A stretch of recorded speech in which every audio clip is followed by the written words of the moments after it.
Yeah, hi everyone. This is the first video of this series. हम इस video में इस पूरी सीरीज में हम लोग डिस्कस करने वाले हैं यूपीएससी 2025 के लिए जो आपकी स्ट्रेटेजी हो सकती है कि सिलेबस कौन सा आपको फॉलो करना है। खाली यूपीएससी 2025 के लिए नहीं, अगर आप आने वाले सालों में 26 के लिए 27 के लिए एग्जाम के लिए प्रिपेयर कर रहे हैं तो सिलेबस यही रहेगा till the UPSC does not changes any that component of this syllabus. पहली बात। दूसरी बात, हम इस पूरे वीडियो में जीएस पेपर 1, 2, 3 एंड 4 उनको डिस्कस करेंगे। इस पर्टिकुलर वीडियो में हम डिस्कस करने वाले हैं खाली जीएस पेपर 1 का सिलेबस, क्योंकि सिलेबस यूपीएससी का लेंथी है। देखिए, प्रीलिम्स और मेंस का सिलेबस आपको डिफरेंट तरीके से टैकल करना पड़ेगा, अलग अलग अप्रोच को फॉलो करना पड़ेगा। बट हाँ, जो आपकी तैयारी होगी वो इंटीग्रेटेड तैयारी होगी, राइट। आई होप आप इंटीग्रेटेड तैयारी का मतलब मेरे समझ रहे हैं। इसका मतलब ये नहीं है कि आपको अलग अलग प्रिपेयर करना है for the prelims, for the mains and for interview. शुरुआती मेरे जो अटेम्प्ट खराब हुए वो इसी वजह से हुए थे, क्योंकि मेरे को पहले ये था कि प्रीलिम्स क्लियर हो जाए, देन उसके बाद मेंस को अप्रोच करेंगे, मेंस के लिए पढ़ेंगे या फिर मेंस की तैयारी कर लेंगे, देन मेंस हो जाएगा, देन इंटरव्यू की तैयारी करेंगे। बट डे 1 से आपको ध्यान में रखना है कि सबकी तैयारी इंटीग्रेटेड है, एक साथ है, मिलजुल के आपको करनी है। देखिए 2025 का यहाँ पे लिखा हुआ है, बट कंप्लीट हम पैटर्न डिस्कस करने वाले हैं कि आने वाले जो एग्जामिनेशंस हैं या आने वाले ईयर्स के लिए, आई एम सॉरी, कि क्या आपकी स्ट्रेटजी हो सकती है। और जो स्ट्रेटजी मैं आपको बताऊंगा उसमें से जो पॉइंट आपको लगते हैं सुटेबल है, you can follow them. But blindly किसी चीज को फॉलो मत करना, चाहे वो मैं बता रहा हूं चाहे कोई और बता रहा है। टॉपर्स अपनी स्ट्रेटजी बताते हैं कि किस तरीके से दे सक्सीडेड, लेकिन हम उसको ब्लाइंडली फॉलो करने लगते हैं। This is the only problem with today's generation, या हमारे टाइम के दौर के, हमारे दौर के बेसिकली जो बच्चे हैं, क्योंकि आज के टाइम पे गाइडेंस से ज्यादा मिस गाइडेंस है। तो अपना जो स्ट्रेटेजी है, अपना जो तरीका है एग्जाम को क्लियर करने का, वो खुद बनाइए। क्योंकि देखिए, जो आईआईटी क्रैक करके आते हैं, आईआईटी में पढ़ के बेसिकली आते हैं, वो भी कई बार इस एग्जामिनेशन क्लियर नहीं कर पाते। तो उसका मतलब है कुछ और चीज इस एग्जामिनेशन में डिमांडिंग है, राइट। तो देखिए, बढ़ते हमारे जो प्रीलिम्स और मेंस का सिलेबस है, लेकिन उससे पहले डिस्कस कर लेते हैं कि प्रीलिम्स में एक्चुअली पूछता क्या है, कौन कौन सा प्रीलिम्स का सिलेबस है और कितने नंबर का पेपर होता है प्रीलिम्स का, कितने स्टेजेस पर बेसिकली पेपर होता है। तो देखिए, जरा डिस्कस करते हैं उसको। देखिए, पेपर वन जो बेसिकली होगा आपका, वो सुबह होगा।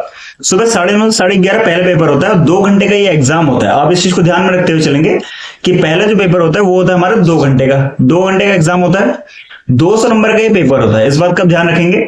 सिमिलरली इसमें जो नंबर ऑफ क्वेश्चन होते हैं, यू विल गेट 100 क्वेश्चंस। कितने नंबर का क्वेश्चन है? 100 क्वेश्चन आपको मिलेंगे।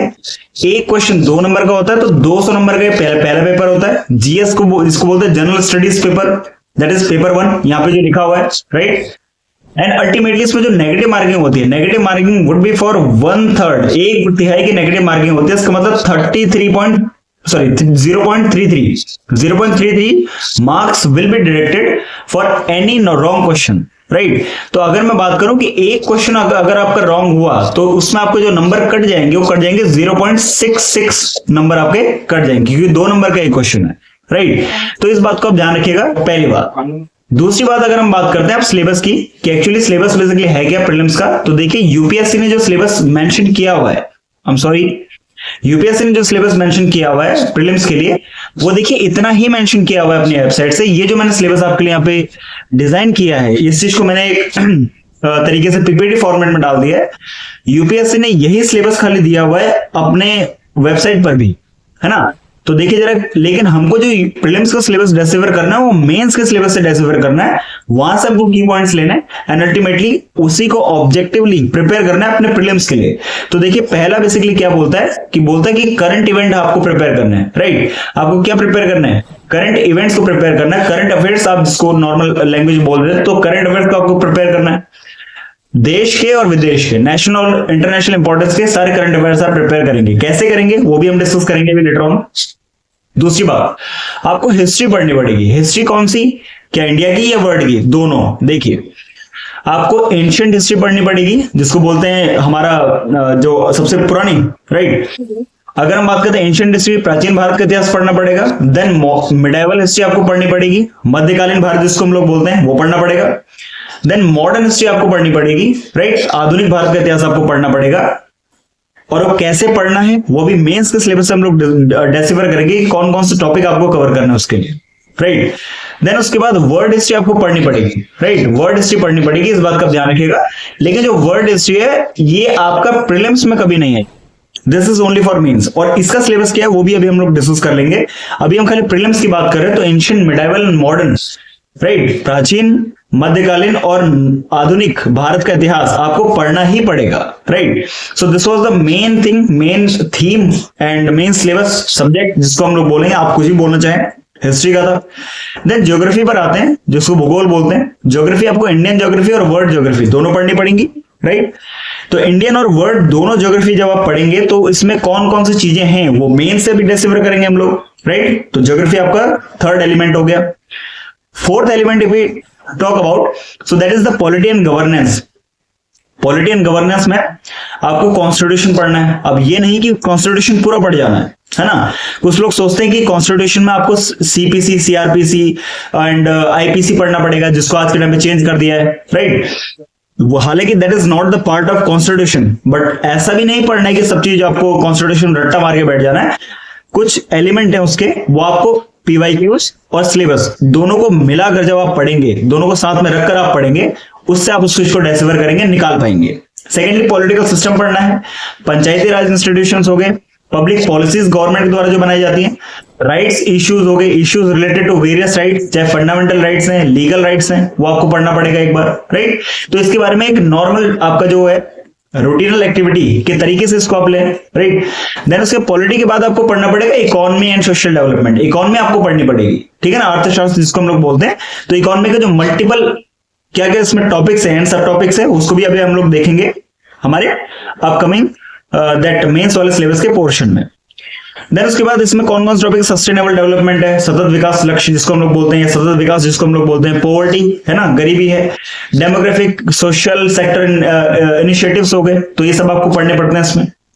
देन कमिंग टू नेक्स्ट हमारा पोर्शन, जब सब्जेक्ट बोल लो, पोर्शन बोल लो, आपके अकॉर्डिंग आपको एनवायरमेंट एंड इकोलॉजी अच्छे से पढ़नी पड़ेगी, राइट। एनवायरमेंट, इकोलॉजी, पर्यावरण बेसिकली इसको बोल देते हैं हम लोग, राइट।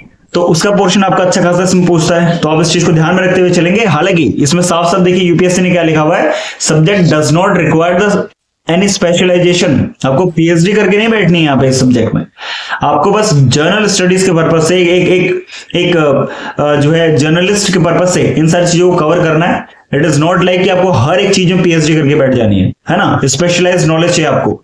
तो अगर आपका ऐसा कुछ है तो आप you can opt for net JRF का एग्जाम होता है, वहां पे आप जाइए एंड आपका जो भी सब्जेक्ट में स्पेशलाइजेशन करने का मन हो आप वहां पे कर सकते हैं, कोई दिक्कत नहीं। But UPSC is not the place और platform for that, right. Then lastly आपको बेसिकली इसमें पढ़ना पड़ेगा जनरल साइंस, राइट। तो जनरल साइंस का आई वुड से कि आपको अगर 10th क्लास तक की एनसीईआरटी अगर आपका बेसिकली प्रिपेयर्ड है, देन इसके अलावा इसमें जो करंट इवेंट होते हैं, राइट, करंट अफेयर्स जो होते हैं, करंट इवेंट जो होता है वो आपको खाली अगर जोड़ देंगे तो that would be more than enough for this particular subject, right. तो कैसे इसको कवर करना है अभी हम लोग जब देखेंगे ये सिलेबस क्या है तो वो सब चीजें आपको क्लियर होती जाएंगी। दिस वाज फॉर जो सुबह एग्जाम होता है प्रीलिम्स का 9:30 से 11:30, उसके बाद प्रीलिम्स का सेकंड एग्जाम होता है उसी दिन 2:30 बजे से, राइट। तो आप ध्यान रखेंगे पेपर 2 जो होता है उसको बोलते हैं CSAT, civil services aptitude test. CSAT basically paper होता है, ये सीसेट का जो पेपर है ये होता है आपका 200 नंबर का, इस बात का ध्यान रखेंगे। लेकिन इसमें एक कैच है, इसमें जो नंबर ऑफ क्वेश्चन होते हैं वो होते हैं 80 नंबर ऑफ क्वेश्चन कितने होते हैं, क्वेश्चन इसमें होते हैं 80। तो हर एक क्वेश्चन आपका 2.5 नंबर के आसपास का होता है एंड अल्टीमेटली 1/3 की नेगेटिव मार्किंग है। तो आपको 80 क्वेश्चन अटेम्प्ट करने 2 घंटे में। दिस पर्टिकुलर जो ये हमारा पेपर है, लोग इसको सोचते हैं this is game of time, but नहीं, इसमें आपको ट्रिक्स एंड टिप्स को यूज नहीं करना जैसे आप एसएससी में, बैंकिंग एग्जामिनेशंस में यूज करते हैं। इट इज मोर अबाउट कि आपको कॉन्सेप्चुअल क्लैरिटी कितनी है, राइट। आप अगर आराम से भी क्वेश्चन सॉल्व करेंगे तब भी हो जाएगा। क्यों हो जाएगा, क्यों बोल रहा हूं मैं ऐसा, क्योंकि सी सेट में एक मिनिमम क्वालिफाइंग कट ऑफ आपको क्लियर करनी है which is the cap of 67 marks. अगर आपके 67 मार्क्स मतलब 66.66 मार्क्स, आपको 200 का 1/3 ही इसमें लेकर आना है। 1/3 मार्क्स अगर आप लेकर आ गए इसका मतलब आपका एग्जाम क्वालिफाइड है। आप इस बात का ध्यान रखिए।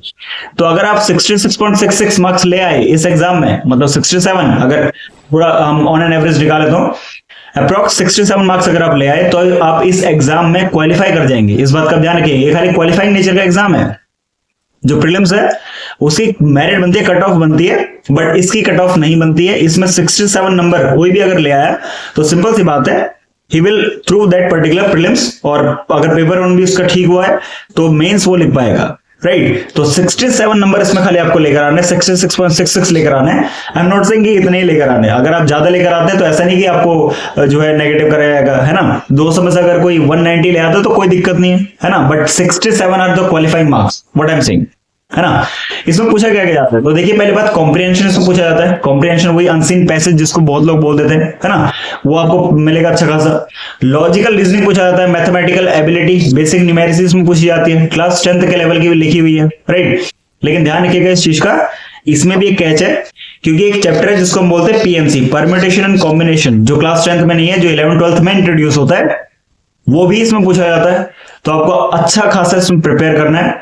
और सी सेट डे बाय डे थोड़ा हार्ड हो रहा है, आपने अगर अंदाजा नहीं है तो 2023 का एक बार सी सेट उठा के देखिएगा, है ना। उससे पहले के भी अगर आप एग्जाम के सी सेट उठा के देखें तो you will come to know कि एक्चुअली क्या कॉम्प्लेक्सिटीज है, राइट।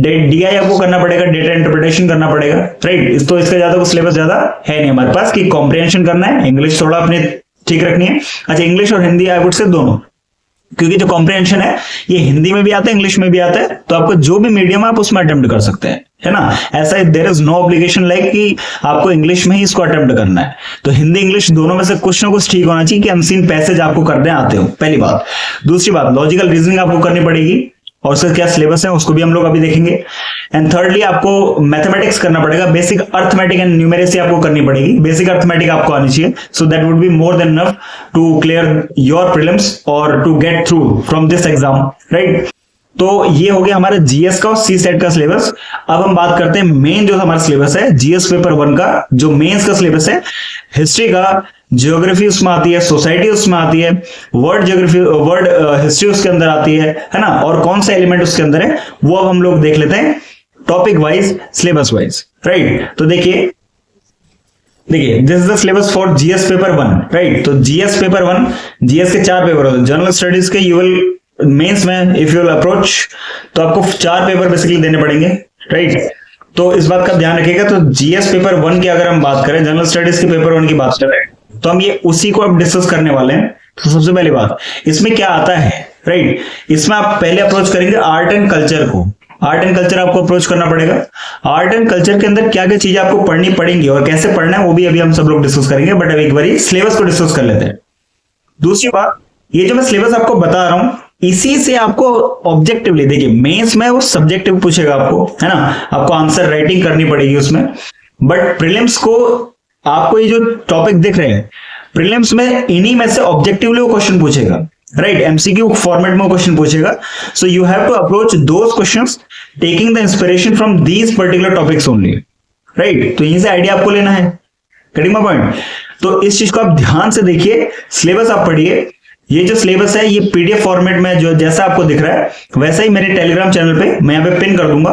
टेलीग्राम चैनल पे बेसिकली आपको ये मिल जाएगा, राइट। और वहां से आप इसको डाउनलोड कर सकते हैं और आप अपनी प्रिपरेशन चालू करिए, राइट। तो देखिए जरा आर्ट एंड कल्चर के सिलेबस को डिस्कस करते हैं। सबसे पहली बात ये पूछता है आपका Indian art forms. Indian painting उसके अंदर आती है, कौन कौन सी पेंटिंग्स हैं you will get to know. Indian dance form उसके अंदर आता है, म्यूजिक उसके अंदर आता है। तो इंडियन आर्ट फॉर्म्स के अंदर क्या क्या हो गया हमारे पास, आपको जो पढ़ना है इंडियन पेंटिंग्स पढ़नी है, डांस फॉर्म पढ़ने हैं, म्यूजिक पढ़ना है, पपेट्रीज आपको पढ़नी है इसमें, राइट। इसमें पोएट्री आपको पढ़नी है, पोएट्री से मल्टीपल टाइम उसने क्वेश्चन पूछा हुआ है। भक्ति सूफी मूवमेंट आपको पढ़ना है। तो पहले जो हमारा टॉपिक था वो था इंडियन आर्ट फॉर्म्स, उसमें सब टॉपिक क्या क्या देखे हमने। इंडियन आर्ट फॉर्म्स के अंदर सब टॉपिक हमने देखे कि इंडियन पेंटिंग उसके अंदर एक सब टॉपिक है, डांसेस आपको पढ़ने, म्यूजिक है, पपेट्री है, पोएट्री है, एंड लास्टली आपको भक्ति एंड सूफी मूवमेंट के बारे में बेसिकली पढ़ना है। उस टाइम में क्या आर्ट फॉर्म्स थे वो आपको एक बार गो थ्रू करने। सेकंड, अगर हम टॉपिक के बारे में बात करें आर्ट एंड कल्चर के, तो that is the literature, you have to go through literature. Literature में कौन कौन से लिटरेचर को, classical Sanskrit literature you have to go through, ancient Buddhist, ancient Jainism, ये दोनों लिटरेचर आपको देखने पड़ेंगे। Early Dravidian literature, Sangam age जो पीरियड है, संगम पीरियड जो बेसिकली है, उस टाइम पे क्या लिटरेचर में रिफॉर्म हो रहे थे, क्या डेवलपमेंट हो रहे थे, राइट, वो आपको देखना पड़ेगा। Medieval literature you have to go through and trend of the medieval literature, modern Indian literature important है, वो आपको पढ़ने पड़ेंगे। मॉडर्न इंडिया का थोड़ा पोर्शन आता है, बट लिटरेचर अगर हम बात करें तो आर्ट एंड कल्चर का पार्ट हो जाता है, राइट। आर्किटेक्चर की अगर हम बात करते हैं, थर्ड टॉपिक क्या है हमारा, आर्किटेक्चर है, राइट। थर्ड टॉपिक आर्किटेक्चर में देखिए जरा, हड़प्पन आर्किटेक्चर को पढ़ना पड़ेगा, मॉडर्न आर्किटेक्चर को पढ़ना पड़ेगा, पोस्ट मॉडर्न है that is the Gupta spirit का आर्किटेक्चर को, temple architecture you have to go through. जैसे फॉर एग्जांपल ये क्वेश्चन क्या पूछ लेगा कि मतलब आई एम नॉट सेइंग कि एग्जैक्टली ये क्वेश्चन हो सकता है, लाइक फॉर से राम मंदिर बना था, राइट, तो बोलता है कि राम मंदिर, बोल सकता है कि राम मंदिर कौन से स्टाइल ऑफ आर्किटेक्चर के अंदर आता है, या किस स्टाइल ऑफ आर्किटेक्चर से राम मंदिर को कंस्ट्रक्ट करा गया, बिल्ड करा गया। तो ध्यान रखिएगा नगर स्टाइल ऑफ आर्किटेक्चर है। तो इस तरीके से आपको ये सारे लॉजिक लगाने हैं प्रीलिम्स के लिए, गेटिंग माय पॉइंट। तो ये सारी चीजें आपको पढ़नी पड़ेंगी। केव आर्किटेक्चर है, लाइक अजंता लोरा के बारे में अगर आपने सुना हो तो केव आर्किटेक्चर का बेसिकली एग्जांपल है, बुद्धिज्म केव है, जैनिज्म केव है, राइट, ये सब आपको पढ़ना पड़ेगा, ठीक है ना। सिमिलरली अगर हम बात करते हैं, आपको जो है इंडियन आर्ट फॉर्म्स के अंदर ही आपको पढ़ना पड़ता है ड्रामा एंड थिएटर, आपको पढ़ना पड़ता है मार्शल आर्ट्स, राइट, आपको पढ़ना पड़ता है विजुअल आर्ट्स, राइट। तो बेसिकली अगर मैं बोलूं ये प्रीलिम्स के एग्जामिनेशन पर्सपेक्टिव से ये सारी चीजें जितनी सारी है ना, ये आपको देखनी पड़ेंगी कि पीवाईक्यू उसमें पूछा क्या है, एंड देन उसके अकॉर्डिंग आपको ये सारी चीजें पढ़नी। ऐसा नहीं कि ब्लाइंडली आप, ये मैं टॉपिक बता रहा हूं, ब्लाइंडली आप इस चीज को फॉलो करेंगे और बिल्कुल एक किताब लेके लग जाएंगे, right, this should not be the case. मेरे अकॉर्डिंग ये होना भी नहीं चाहिए, है ना, कि किसी के अकॉर्डिंग भी नहीं होना चाहिए। प्रीवियस ईयर क्वेश्चन आप निकालिए, प्रीवियस ईयर क्वेश्चन में आप देखिए कि इस सिलेबस में से क्या क्या वो पूछा है उसने, गेटिंग माय पॉइंट।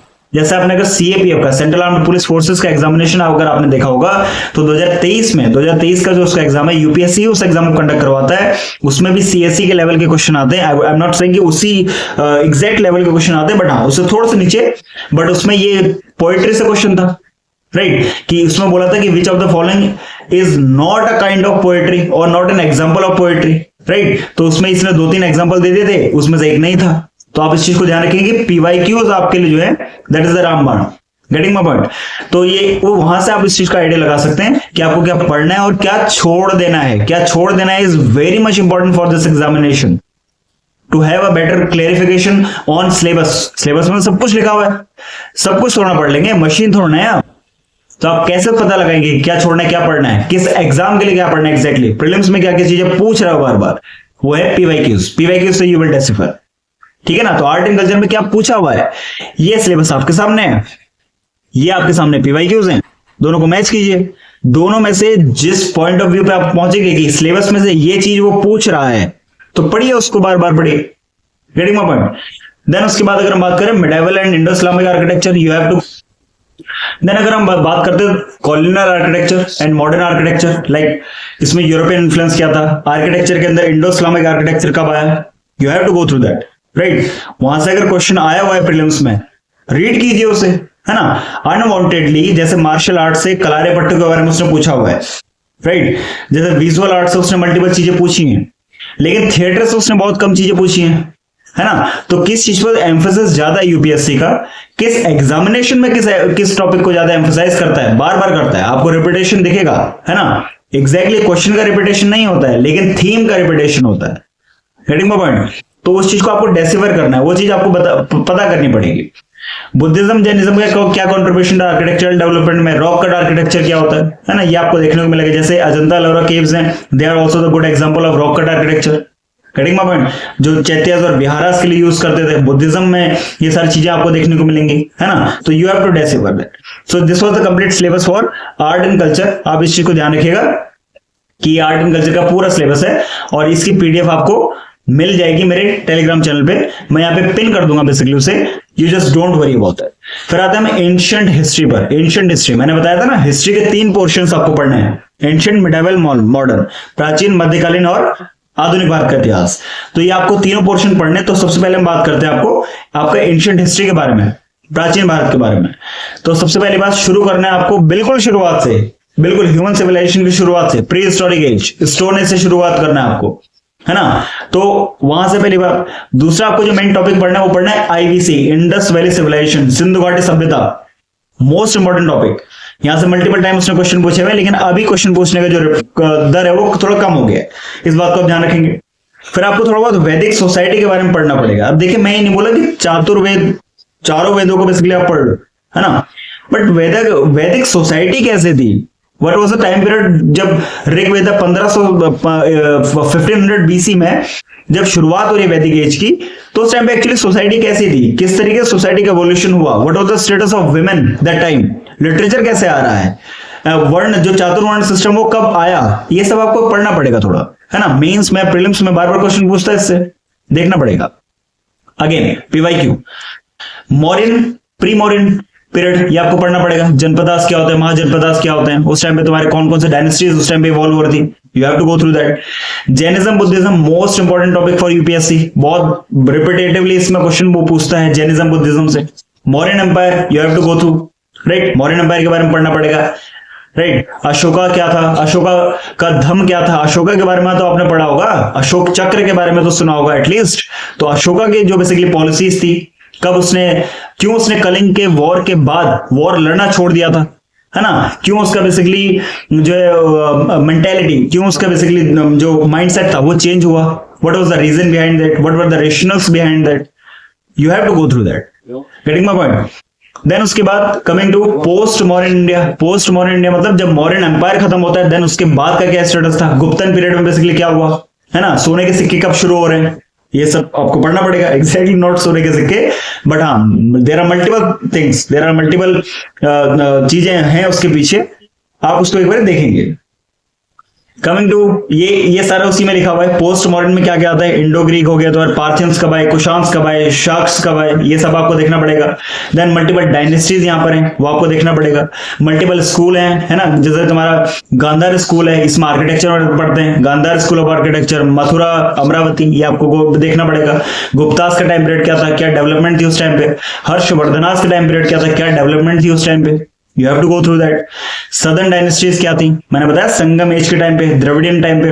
देन उसके मतलब उस टाइम पे बेसिकली क्या स्टेटस चल रहा था, सदर्न डायनेस्टी कौन कौन सी थी, सातवाहनास कब आए, राइट, राष्ट्रकूटास कब आए, Cholas, Cheras, Pandyas, Pallavas, you have to go through that, एक बार होके गुजरना है ना। डेसिफर कैसे करेंगे, क्या आ रहा है, पीवाईक्यूज, ध्यान रखिएगा इस चीज। Coming to medieval history, medieval history देखिए वो प्रीलिम्स में तो थोड़ा कम क्वेश्चन कम पूछता है, मेंस में भी उसका इतना ओरिएंटेशन नहीं है। अभी तक he is not interested into that कि मुगल्स की क्या पॉलिसीज रही थी, बट हाँ कब पूछ ले नेवर नोस, ठीक है ना, कोई नहीं जानता। Coming to the next portion of our video, that our discussion, that is the medieval India. Medieval history की बात करते हैं तो देखिए आपको दिल्ली सल्तनत पढ़ना पड़ेगा। दिल्ली सल्तनत स्टार्टिंग फ्रॉम दैट 1191, तो वो आपको पढ़ना पड़ेगा कि कहां से बेसिकली शुरुआत होती है ना। मैंने एक नाम ले लिया, तो आपको देखना है कि अभी ये मैंने नाम क्यों लिया, ये सॉरी ये ईयर मैंने क्यों आपको बताया, है ना। तो you have to go through that. Secondly if you talk about the Mughals के बारे में तो आपको पढ़ना ही पड़ता है, राइट, मुगल्स के बारे में पढ़ना पड़ता है। तो मुगल्स में आपको इन सारे मुगल्स के बारे में थोड़ा बहुत आइडिया होना चाहिए, रफली आइडिया होना चाहिए। हालांकि यहाँ से क्वेश्चन पूछता नहीं है, वो आज तक तो नहीं पूछे अभी तक, राइट, लेकिन हाँ कब पूछ ले नोबडी नोस। अभी मेंस में बेसिकली पूछ लिया था उसने लास्ट ईयर 2023 के मेंस में, अगर आप देखें तो दिल्ली सल्तनत से आई थिंक वो क्वेश्चन है। तो मिडिवल इंडिया से मेंस में क्वेश्चन पूछ सकता है। पीवाईक्यू, अगेन पीवाईक्यू, तो ये सारे डायनेस्टीज है। डेक्कन सल्तनत आपको पढ़ना पड़ेगा एक बार, राइट।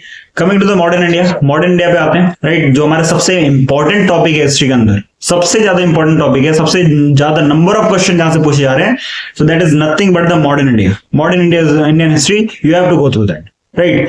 तो मॉडर्न हिस्ट्री की अगर हम बात करते हैं तो मॉडर्न हिस्ट्री को आपको दो फेज में पढ़ना है। किस तरीके से मॉडर्न हिस्ट्री को पढ़ना है, तो पहले पढ़ना है कि प्री 1857 का रिवॉल्ट आपने सबने सुना होगा, है ना। तो 1857 के रिवॉल्ट से पहले का basically modern history, modern India कैसा था, एंड अगेन 1857 के बाद का, मतलब 1858 से लेकर 1947 तक का आपको इंडियन हिस्ट्री को पढ़ना पड़ेगा, मॉडर्न हिस्ट्री को पढ़ना पड़ेगा, राइट। तो ये दो फेजेस में अगर हम बेसिकली बांटते हैं हिस्ट्री को, मॉडर्न हिस्ट्री को, आधुनिक भारत के इतिहास को, तो आपको एक क्लियर पिक्चर दिखेगी और आप इजीली इस चीज को डिकोड कर पाएंगे कि हाँ हमको कैसे कब कौन से इवेंट हुए थे, कैसे याद करना है, कैसे समझना है, राइट। अच्छा कौन कौन सी चीजें आ रही हैं वो आपको पीवाईक्यू में मिलेंगी, राइट।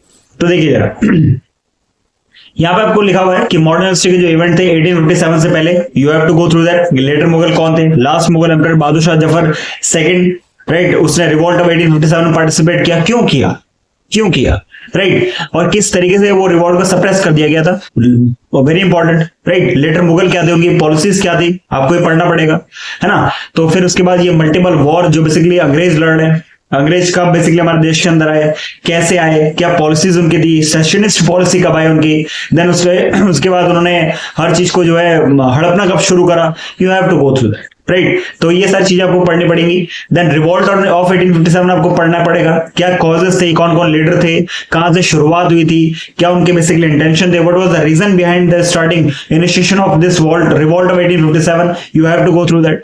उसके जब एंड हुआ, सप्रेस जब उसको कर दिया गया, दबा दिया गया, देन उसके बाद क्या हुआ, यहाँ पे एक लिखा हुआ है the act of good governance, ultimately government of India act 1958, right. तो ये एक्ट था क्या, कब आपका कंपनी से क्राउन की तरफ रूल शिफ्ट हो रहा है, 1858 में क्यों हो रहा है, और इसको एक्ट ऑफ गुड गवर्नेंस क्यों बोल रहे हैं, ये समझ आपको होनी चाहिए, गेटिंग माय पॉइंट।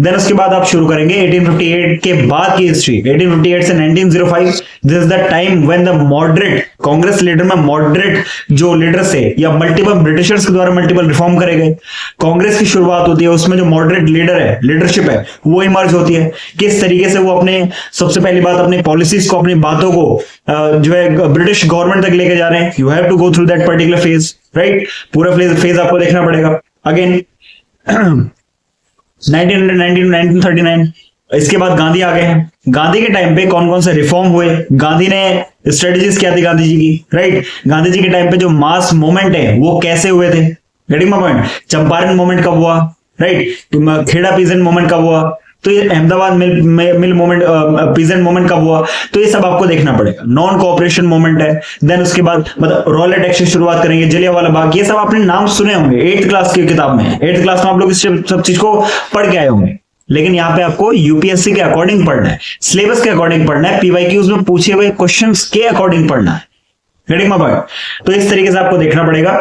तो ये सारा सिलेबस इसमें लिखा हुआ है कि भाई 1919 के बाद जो मास मूवमेंट का फेज है वो एक्चुअली है क्या, कैसे उसको हम पढ़ेंगे, ये सारे टॉपिक उसके अंदर आपको कवर करने पड़ेंगे। देन उसके बाद आपका जो है नॉन कोऑपरेशन मूवमेंट है, देन सिविल डिसोबीडियंस मूवमेंट है, क्विट इंडिया मूवमेंट है, अगेन फिर हमारा कैबिनेट मिशन आएगा, 1947 में हमको आजादी मिल जाएगी, गेटिंग माय पॉइंट।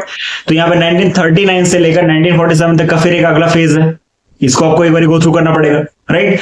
तो ये सब चीजें हमारा क्या मॉडर्न हिस्ट्री का सिलेबस में, गेटिंग माय पॉइंट। तो ये सब चीजें, देन उसका क्रिप्स मिशन आता है, वेवल्स प्लान आता है, इंडिपेंडेंस हो जाता है, पार्टीशन हो जाता है, हमारा पार्टीशन होता है मतलब भारत पाकिस्तान के दो हिस्से हो जाते हैं। यहां तक आपको कंप्लीट मॉडर्न हिस्ट्री पढ़नी है। एक बार इस सिलेबस को गो थ्रू कीजिए अपने आप से, then you will come to know. मैं तो एक ओवरव्यू दे रहा हूं कि आपको क्या पढ़ना है, कैसे पढ़ना है, क्या छोड़ना है, राइट, और किस तरीके से पढ़ना है।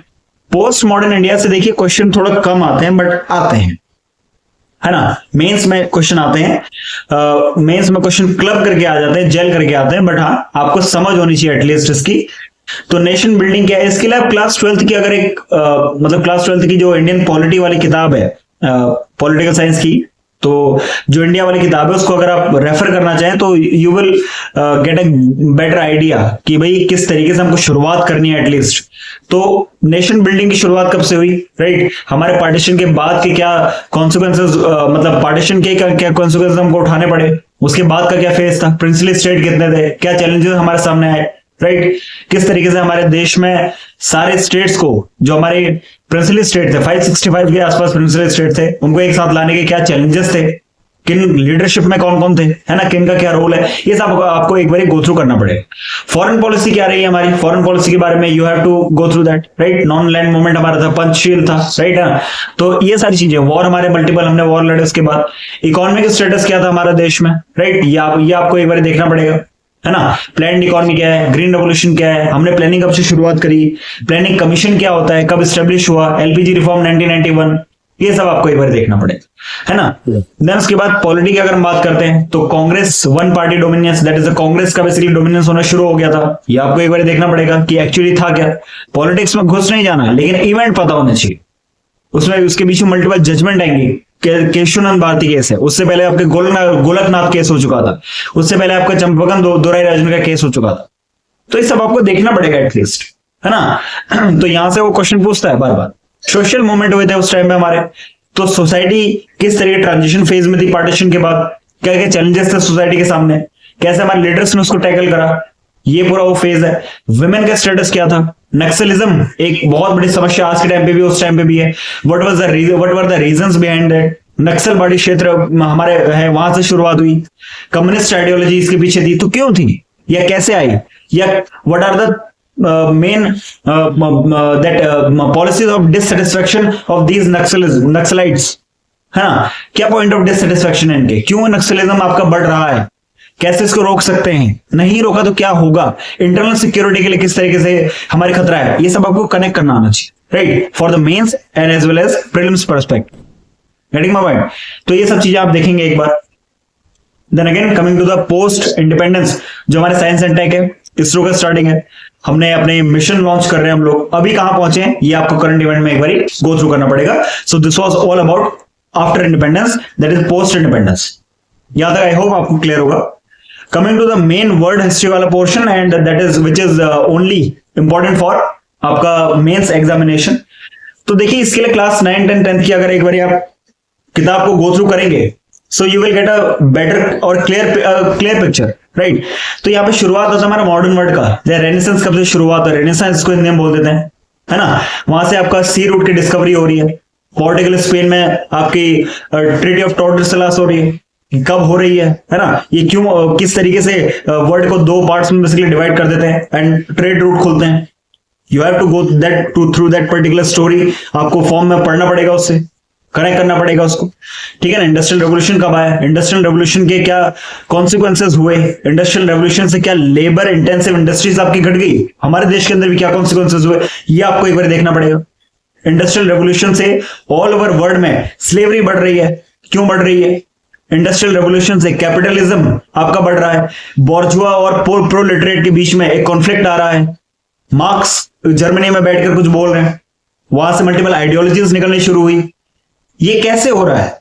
You have to go through that, you have to make a point out of that कि ये कहां से रास्ता निकल रहा है। Getting my point? I hope. फिर अमेरिकन इंडिपेंडेंस हिस्ट्री, ये थोड़ा बहुत आपको रेफर करना पड़ेगा, क्यों? क्योंकि one of the oldest democracies में से कौन है? अमेरिका है, राइट। वहां पे किस तरीके से जो है कॉन्स्टिट्यूशन का डेवलपमेंट हुआ over the period of time and again, किस तरह के चेंजेस हुए, पूरे वर्ल्ड ने क्या सीखा। फ्रेंच रेवोल्यूशन क्लास 10th के 9th की किताब में इसका जिक्र है, वहां से आप इसका एक बेटर पिक्चर निकाल सकते हैं। हमारे देश के, हमारे संविधान के अंदर इसमें से कौन सी चीजें ली गई, राइट, ये सब आपको देखना पड़ेगा। नेपोलियन बोनापार्ट का बेसिकली क्या रोल था, किस तरीके से सोसाइटी में रेवोल्यूशन हो सकता है, ये सब आपसे पूछ लेते कभी कभार। नेशनलिज्म इन यूरोप, ये आपको देखना पड़ेगा। जर्मनी में यूनिफिकेशन है, इटली में आपका यूनिफिकेशन है ना, क्लास 10th का टॉपिक।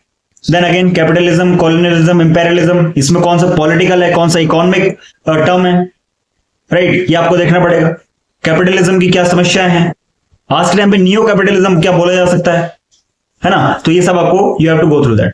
वर्ल्ड वॉर आपको देखने पड़ेंगे थोड़ा, वर्ल्ड वॉर 1, वर्ल्ड वॉर 2 आपको पढ़ना पड़ेगा, कॉजेस क्या थे, है ना। देन उसके बाद कौन कब आया, कौन कब कूदा, अमेरिका का क्या रोल, अमेरिका बेसिकली कब आया, ये सब आपको देखना पड़ेगा, राइट। तो ये सारे सिलेबस यहाँ पे मेंशन्ड है, एक बार आप इसको गो थ्रू कीजिए, you will get a clear picture about this. और इसके साथ पीवाईक्यू रखिए अपने साथ, राइट।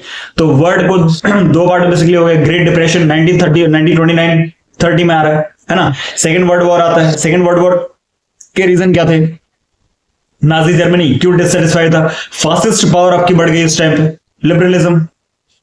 Cutting my point? क्यों basically after first world war Germany के ऊपर इतना प्रेशर बना रहे हैं यूरोपियन कंट्रीज और अमेरिका, और वो रीजन बनता है तुम्हारा सेकेंड वर्ल्ड वॉर का। ये पूरा आपको एक सिनेरियो, एक स्टोरी के फॉर्म में आपको याद होना चाहिए, ठीक है ना। तो ताकि आप मेंस का जब आंसर लिखने बैठे तो एक प्रॉपर फॉर्मेट आपके पास हो, आपको इस तरीके से इसको पढ़ना है, एक पिक्चर आपको ड्रॉ करनी है, क्लियर होना चाहिए, राइट। तो देन उसके बाद over the period of time आपके मल्टीपल वॉर हुए। कोल्ड वॉर का एरा क्या था, कोल्ड वॉर का एरा अगेन 12th क्लास की किताब में एनसीईआरटी में आपको क्लियर हो जाएगा, है ना। देन तुम्हारे कम्युनिज्म फैलता है, कोरियन वॉर क्या था, वियतनामीज वॉर क्या था, क्यूबन क्राइसिस क्या थी, Cuban crisis again USSR and USA that coming together but actually not coming together, right. तो ये सारी चीजें, है ना। Collapse of Soviet union 1991, Mikhail Gorbachev, ये आपको पढ़ना पड़ेगा। उसके बाद की क्या पॉलिसीज रही आफ्टर डिसइंटीग्रेशन, आज के टाइम पे जो रशिया है उसका क्या स्टेटस है, इज इट इज ही वापस से is he is trying to consolidate that USSR वाला पोर्शन? कि आपको देखना पड़ेगा, है ना, ये आपको देखना पड़ेगा, ये आपको लॉजिक लगाना पड़ेगा। कम्युनिज्म क्या होता है, कैपिटलिज्म क्या होता है, सोशलिज्म क्या होता है, ये आपको थोड़ा बहुत देखने पड़ेंगे, पॉलिटिकल फिलोसफीज का पार्ट है, right. So this was all about the world history. Coming to next portion, Indian society, भारतीय समाज, इसके बारे में आपको समझना पड़ेगा। हमारे समाज की डाइवर्सिटी, जो विविधता है हमारे देश के अंदर, वो कितने तरीके की है, किस तरीके की होती है, राइट।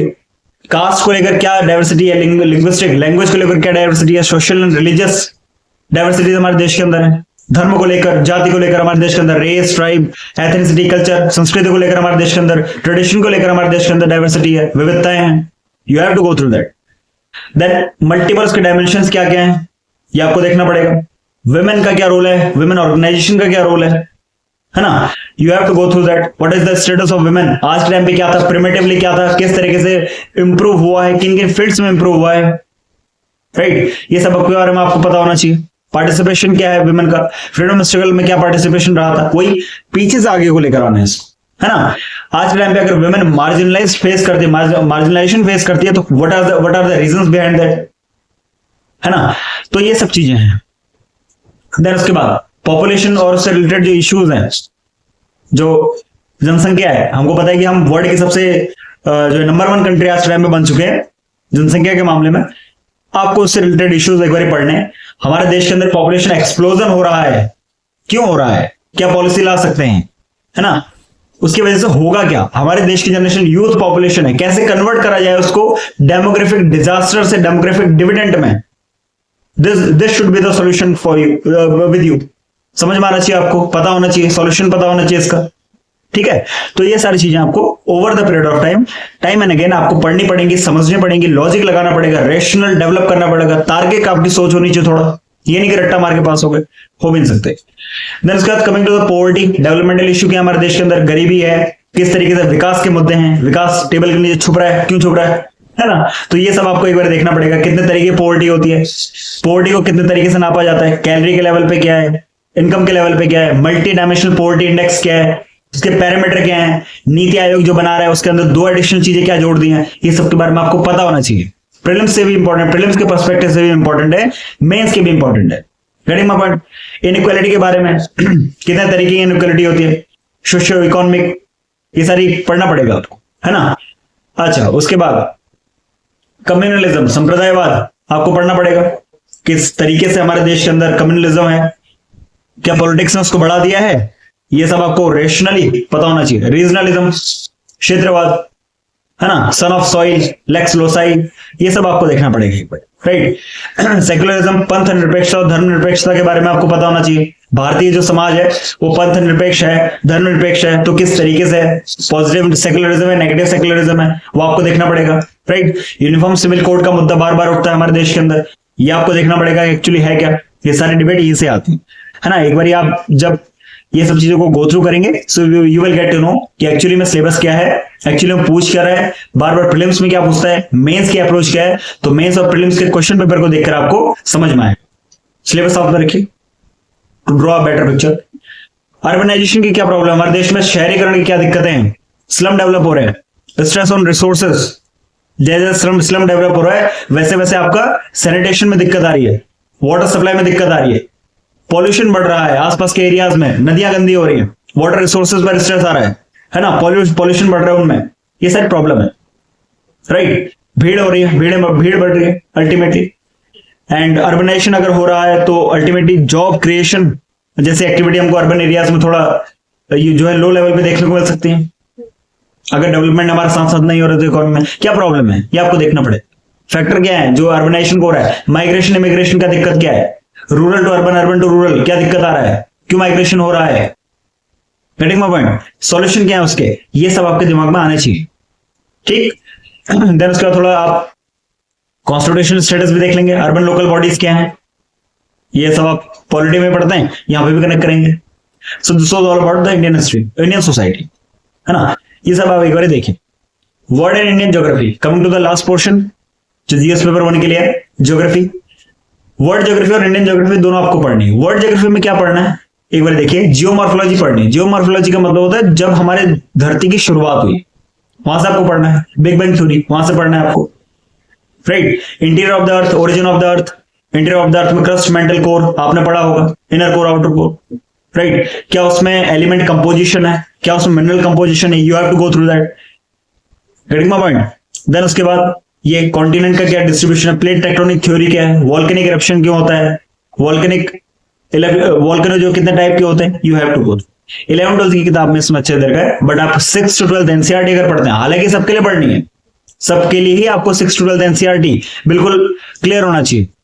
लेकिन हाँ, अगर आप मेनली ज्योग्राफी के लिए पढ़ते हैं तो 6th to 12th अगर आप एनसीईआरटी पढ़ते हैं, मेजोरिटी 80% आपका सिलेबस कवर हो जाएगा with a prelims perspective, right. Mains के लिए थोड़ा आपको हाथ पैर मारने पड़ते हैं, बट हाँ प्रीलिम्स के लिए तो एटलीस्ट ऑब्जेक्टिव क्वेश्चन जो है वो प्रिपेयर हो जाता है हमारे, राइट। ओशिनोग्राफी आपको पढ़नी पड़ेगी, ओशियंस के बारे में पढ़ना पड़ेगा, राइट। ओशन जो आपके हाइड्रोलॉजिकल साइकिल होता है, सी फ्लोर स्प्रेडिंग थ्योरी है, वो आपको थोड़ा बहुत देखनी पड़ेगी, गेटिंग माय पॉइंट। टाइड्स क्या होती हैं, वेव्स क्या होती है, करंट क्या होती है, यह आपको देखना पड़ेगा। टेम्परेचर, ओशन सैलिनिटी क्या होता है, right. Coming to the climatology, climate के बारे में you have to go through that, right. Then इसमें अर्थ क्या है, अर्थ का कंपोजिशन, जो लेयर्स ऑफ अर्थ होती हैं, troposphere, stratosphere, mesosphere, thermosphere, exosphere, बीच में आयनोस्फेयर आ रहा है। स्ट्रेटोस्फेयर में टेम्परेचर घटने की वजह से बढ़ के जाता है, this should be your strategy, ये दिमाग में होना चाहिए। ऑब्जेक्टिव क्वेश्चन आते हैं यहां से, right. Climatology you have to go through. Soil geography पढ़नी पड़ेगी, सॉइल ज्योग्राफी में समझाने की तो ज्यादा जरूरत है नहीं, सॉइल के बारे में आपको पढ़ना पड़ेगा, कितने तरीके की होती है, राइट, कहां कहां मिलती हैं, कैसे फॉर्मेशन होता है, ये सब भी आपका उसमें आता है, right. Then coming to the next portion, earthquake आपको देखना पड़ेगा एक बार, राइट। अर्थक्वेक क्या होता है, कैसे आकर होता है ना, ये सब आपको देखना पड़ेगा। प्लेट टेक्टोनिक, जो शेडो जोन है इसका, सॉरी, शेडो जोन क्या होते हैं, है ना, पी वेव, एस वेव क्या होती हैं, तो ये सब आपको एक बार गो थ्रू करना पड़ेगा। सुनामी क्या है, कॉजेस क्या है, कैसे इमर्ज होती है, वोल्केनोस क्या है, कॉजेस क्या है, कितने तरीके के होते हैं, टाइप होते हैं, है ना, ये सब है। साइक्लोन्स है आपके, चक्रवात, extra tropical, tropical, anti cyclone, ये सब आपको देखना पड़ेगा, राइट। देन मल्टीपल मिसलेनियस चीजें यहाँ पे लिखी हुई हैं, ये सब आप देखिए। इंडियन ज्योग्राफी की अगर हम बात करते हैं तो फिजियोग्राफी ऑफ इंडिया आपको देखना पड़ेगा। फिजियोग्राफी ऑफ इंडिया का मतलब क्या है, फिजियोग्राफी ऑफ इंडिया का मतलब है कि आपको इंडिया में देखना पड़ेगा कहां पे माउंटेन है, कहां पर प्लेन एरिया है, कहां पर डेजर्ट है, कहां पर कोस्टल एरियाज हैं, राइट, ये आपको देखना पड़ेगा। This is what the physiography means. Drainage system क्या है हमारे देश का, क्लाइमेट क्या है, सॉइल क्या है, नेचुरल वेजिटेशन क्या है, हमारे देश में कितनी नदियां हैं, नदियों के बारे में आपको पढ़ना पड़ेगा अच्छे से। क्लाइमेट के बारे में पढ़ना पड़ेगा, हमारे देश के अंदर कब मानसून आ रहा है, रिट्रेटिंग मानसून किसको बोलते हैं। दिसंबर में अगर तमिलनाडु में जम के बारिश हो रही है तो what is the reason behind that, अभी होगी बारिश, होगी वहां शुरुआत हो जाएगी, that is due to retreating monsoon. क्यों, वो बे ऑफ बंगाल से कैसे वो पानी उठाता है, तिब्बतन प्लेटू कब तुम्हारा लो प्रेशर क्रिएट कर रहा है, Mascarene high, Mascarene low, you have to go through that. El Nino, La Nina के बारे में आपने सुना होगा, तो एक बार उसको पता होना चाहिए कि क्या रीजन है, रीजन नहीं छोड़ने आप। सिलेबस के एक एक पॉइंट को देखिए, पॉइंट के बारे में जानकारी लीजिए, देन उसके बाद आगे बढ़िए, कोई दिक्कत नहीं, थोड़ा टाइम एक्स्ट्रा लगेगा, बट आपका अगर एक भी टॉपिक छूट रहा है, इन सारे सब टॉपिक में से एक टॉपिक छूट रहा है, आपको अगर एक क्वेश्चन का लॉस उठाना पड़ा तो ध्यान रखिए आप लिस्ट से कंप्लीटली बाहर है, या मान के चलिए, गेटिंग माय पॉइंट। देन उसका ह्यूमन ज्योग्राफी आपको पढ़नी पड़ेगी। डेमोग्राफी, डेमोग्राफी का मतलब क्या है, कितना पॉपुलेशन का साइज है, क्या है क्या नहीं, अर्बनाइजेशन, शहरीकरण कैसा है, सेंसस हमारे देश में होता है 11 के बाद 21 में होना चाहिए था, हुआ नहीं, सरकार ने क्या रेशनल दिए पता होना चाहिए थोड़ा बहुत, 26 में होगा, डिजिटल सेंसस पहली बार करवाया जा रहा है, गेटिंग माय पॉइंट। तो ये सारी चीजें हैं। इकोनॉमिक ज्योग्राफी आपको पढ़ना पड़ेगा, मतलब ज्योग्राफिकली किस तरीके से जो पैसे है उसका लेन देन हो रहा है, एग्रीकल्चर का क्या स्टेटस है, मतलब कहां पे जैसे वीट कहां पे ज्यादा हो रहा है, राइस कहां पर ज्यादा हो रहा है ना। Mineral resources you have to go through that, कहां से कितना ज्यादा मिनरल निकल रहा है। कोल की अगर हम बात करें तो 4 टाइप में से कोल में आपका कहां पर पीट निकल रहा है, राइट, तो ये सारी चीजें आपको पढ़नी पड़ेगी। एनर्जी रिसोर्सेज है, इंडस्ट्रीज है, ट्रांसपोर्टेशन, कम्युनिकेशन है, you have to go through that, right. अगर हम आप बात करते हैं और कुछ टॉपिक जैसे तुम्हारे नेचुरल रिसोर्सेज का डिस्ट्रीब्यूशन है across the world, world geography के अंदर है, टाइप्स ऑफ रिसोर्सेज क्या होते हैं, कितने तरीके के होते हैं, कंपोनेंट्स क्या है, लैंड रिसोर्सेज क्या है, फॉरेस्ट रिसोर्सेज क्या है, वाटर क्या है, एग्रीकल्चर रिसोर्सेज क्या होते हैं, मिनरल एंड एनर्जी रिसोर्सेज क्या है, you have to go through all this, right. तो ये हमारा बेसिकली सिलेबस था। And again coming to the next thing, industrial development, industrial location all over world में इंडस्ट्रीज कहां कहां पर लोकेटेड है, right. Classification of industries, raw material के बेसिस पे, लेबर के बेसिस, मार्केट है, कैपिटल है, लैंड है, ग्रांट है, फाइनेंशियल है, पावर है, ट्रांसपोर्टेशन है, वाटर है, कम्युनिकेशन है, इनके बेसिस पे आपको इंडस्ट्रियल जो है डेवलपमेंट पढ़ना पड़ेगा, या इंडस्ट्रीज का जो टाइप होते हैं इनके बेसिस पे आपको पढ़ना पड़ेगा, क्लासिफिकेशन पढ़ना पड़ेगा, पता होना चाहिए, एटलीस्ट पता होना चाहिए, पूरा गो थ्रू नहीं करना, लॉजिक लगा के बात करनी, right. Distribution of major IT, cotton, textile industries, agglomeration and footloose industries क्या होती हैं, पता होना चाहिए, right. So this was the complete strategy और syllabus, I would say, not the strategy. ये कंप्लीट स्ट्रेटेजी बोल लो, आप सिलेबस बोल लो, जैसा आपको ठीक लगे। ये कंप्लीट सिलेबस था मेरी तरफ से for the GS paper 1 UPSC, जो आने वाला एग्जाम में आपको हेल्पफुल होगा हो। इससे रिगार्डिंग कोई भी अगर आपको डाउट आता है तो जस्ट लेट मी नो, और मैं यहां पर पिन कर देता हूं अपना जो मेरा टेलीग्राम चैनल है। ये पीडीएफ जो है ये आपको वहीं पर मिल जाएगी, आप इसको वहां से डाउनलोड कीजिए एट फ्री ऑफ कॉस्ट और प्रिपेयर करना शुरू कीजिए अपने एग्जामिनेशन के लिए। Till then good luck. बस यहां पर आपको अभी क्यूआर दिखेगा, उसको स्कैन कीजिए and directly connect with me on my Telegram channel.